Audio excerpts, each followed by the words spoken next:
Assalamualaikum warahmatullahi wabarakatuh. Alhamdulillahirabbil alamin.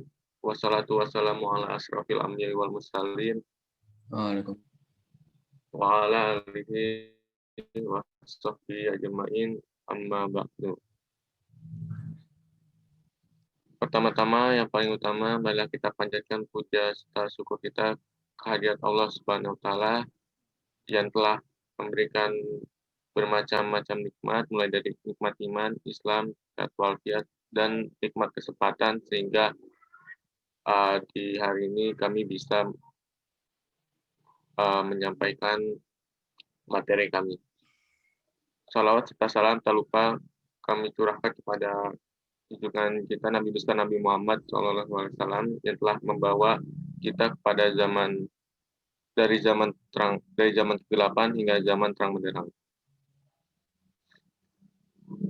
Sebelum kami di sini ingin menyampaikan materi kami yang berjudul Iman kepada Kitab-Kitab Allah.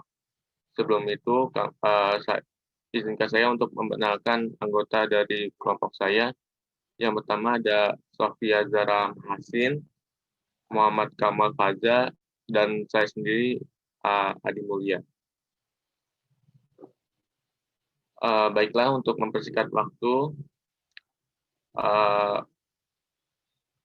saya izinkan kepada Sofia untuk menyampaikan materinya.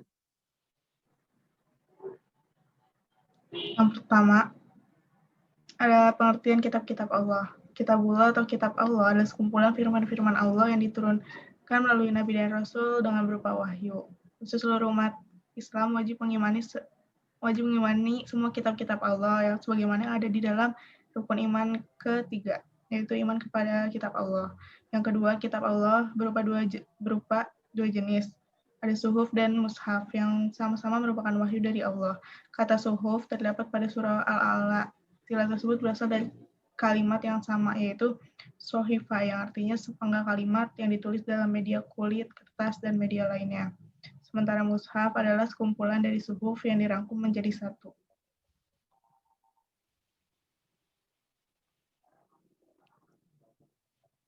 Setelah itu, kepada Muhammad Kamal Faza untuk membacakan materinya. Baik, terima kasih. Saya akan menyampaikan mengenai kitab-kitab Allah sebagai wahyu. Wahyu secara etimologis adalah masdar dari kata waha. Dalam bentuk masdar tersebut memiliki dua arti, yaitu pertama al-khofa, artinya tersembunyi dan rahasia, dan yang kedua as-sur'ah, artinya cepat. Dinamakan demikian karena wahyu adalah informasi yang rahasia, cepat, khusus diketahui oleh pihak-pihak yang dituju saja. Wahyu secara terminologis adalah kalam Allah yang diturunkan kepada para nabi dan rasulnya. Menurut pernyataan dari Iman Al-Qattan dalam kitabnya Mabahis fil Ulumil Quran.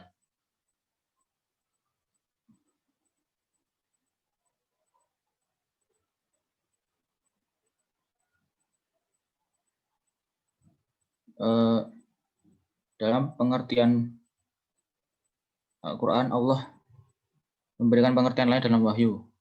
Macam-macam pengertian wahyu itu adalah, yang pertama adalah ilham fitri yang diberikan kepada manusia, seperti ilham yang diberikan Allah Ta'ala kepada Ibu Musa untuk menyusukan bayinya, dalam ayat 7. Lalu yang kedua, wahyu dalam arti lain artinya insting yang diberikan kepada hewan-hewan, seperti insting yang diberikan Allah Ta'ala kepada lebah. Lalu yang ketiga, pengertian lain dari wahyu adalah isyarat yang cepat dengan cara memberi tanda dan kode-kode tertentu, seperti isyarat yang diberikan oleh Nabi Zakaria kepada kaumnya untuk bertasbih. Yang keempat, pengertian lain wahyu adalah bisikan setan kepada manusia untuk menggoda dan menipunya.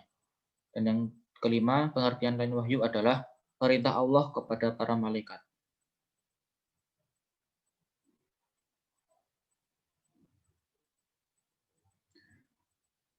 Kemudian Allah memiliki cara untuk menurunkan wahyu kepada Nabi dan Rasulnya.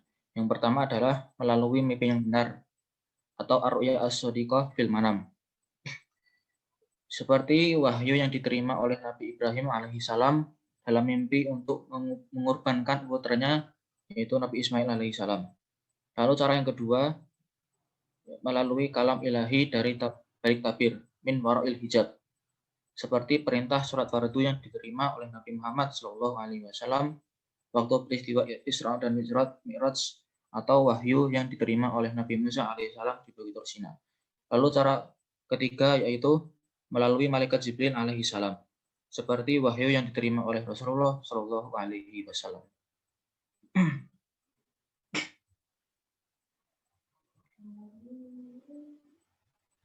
Penurunan wahyu melalui malaikat Jibril ini berlangsung dalam dua cara.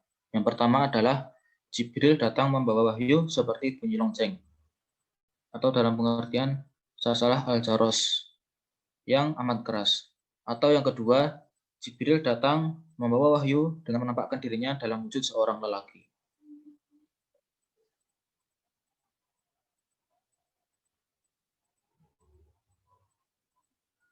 Nah, kemudian kitab-kitab Allah sebelum Al-Quran.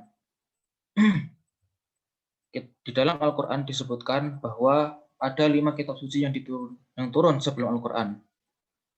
3 di antaranya berbentuk kitab, lalu yang dua kemudian berbentuk suhuf. Yang pertama adalah Taurat, yang kedua Zabur, yang ketiga Injil, yang keempat suhuf Ibrahim, dan yang kelima suhuf Musa. Sedangkan kitab-kitab suci lainnya yang diturunkan kepada Nabi dan Rasul lainnya tidak disebutkan oleh Allah nama-namanya secara rinci. Namun, secara global dijelaskan bahwa Allah Ta'ala mengutus para Nabi dan Rasulnya dan menurunkan kitab suci bersama mereka. Sebagaimana firman Allah dalam surat Al-Baqarah ayat 213. A'udzubillahi minasyaitonirrajim. Kana an-nasu ummatan wahidah fa ba'atsallahu an-nabiyyina mubasysyirin wa mundzirin. Wa anzala ma'humul kitaba bil haqqi liyahkuma bainan nasi bima ikhtalafu fihi. Artinya, manusia itu adalah umat yang satu.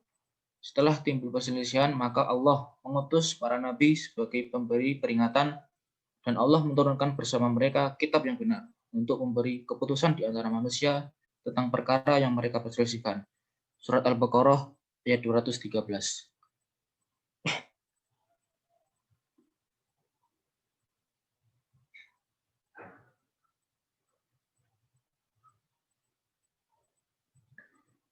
Kitab-kitab Allah yang diturunkan sebelum Al-Quran tidak bersifat universal, tapi bersifat lokal untuk umat tertentu, dan juga tidak berlaku sepanjang masa. Oleh karena itu, Allah Ta'ala tidak menjamin terpelihara keaslian dan keberadaan kitab-kitab tersebut sepanjang zaman. Itu artinya, kitab-kitab yang umat-umat lain yang beredar di dunia selama ini adalah sudah tidak murni lagi dari Allah dan sudah bercampur dengan pemikiran-pemikiran sesat dari manusia. Kemudian dari segi isi, dari masalah akidah, sejarah, dan fakta tentang alam semesta, semua kitab suci tersebut membuat hal yang sama dengan Al-Quran. Baiklah, terima kasih kepada Muhammad Kamal Faza. Saya persilakan kembali Sofia untuk membacakan materinya. Al-Quran sebagai kitab terakhir. Al-Quran merupakan kitab terakhir yang Allah Ta'ala turunkan melalui Nabi Muhammad yang diturunkan di Gua Hiro saat beliau sedang berhalwat. Ayat pertama yang turun adalah surat Al-Alaq ayat 1 sampai dengan 5. Setelah itu Al-Quran menjadi sebuah pengganti untuk kitab sebelumnya. Semua kitab yang terdahulu dinyatakan tidak berlaku dan yang wajib diikuti dan dilaksanakan hanya Al-Quran. Sebabnya adalah kitab-kitab terdahulu sudah tidak ada lagi yang utuh dan asli seperti saat pertama kali itu diturunkan. Yang kedua, kitab-kitab terdahulu hanya berlaku bagi umat dan masa tertentu saja. Yang ketiga, Al-Quran sebagai kitab yang terakhir ajarannya bersifat universal.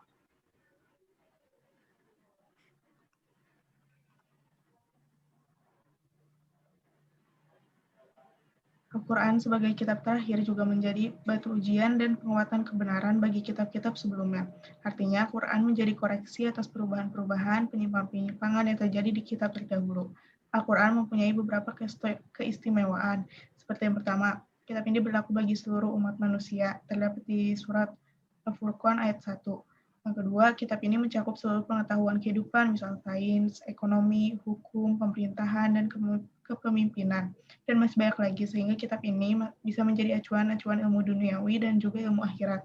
Yang ketiga, kitab ini menjadi jaminan dari Allah atas keasliannya, sehingga tidak ada manusia yang bisa menambahkan atau mengurangi isi dari Al-Quran dan realitasnya akan terus terjaga sampai hari akhir. Terdapat di surat Al-Hijr ayat 9. Baiklah,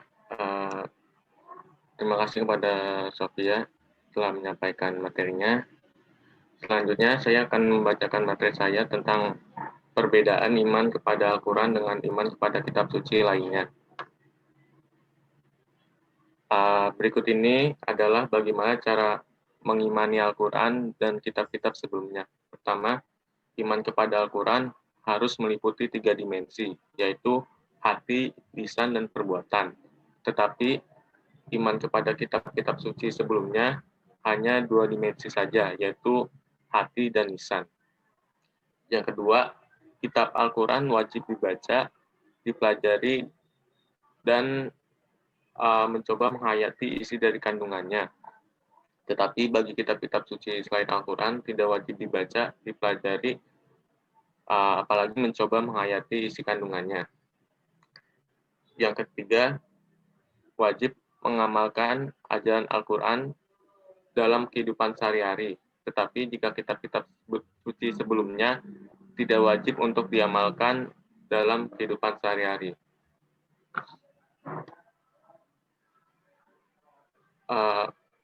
Mungkin itu saja materi yang bisa kami sampaikan tentang iman kepada kitab-kitab Allah. Saya mewakili dari anggota yang lain mengucapkan terima kasih dan memohon maaf apabila ada kata-kata kami yang salah. Mohon dimaafkan. Saya tutup. Wabillahi taufiq wal hidayah. Wassalamualaikum warahmatullahi wabarakatuh.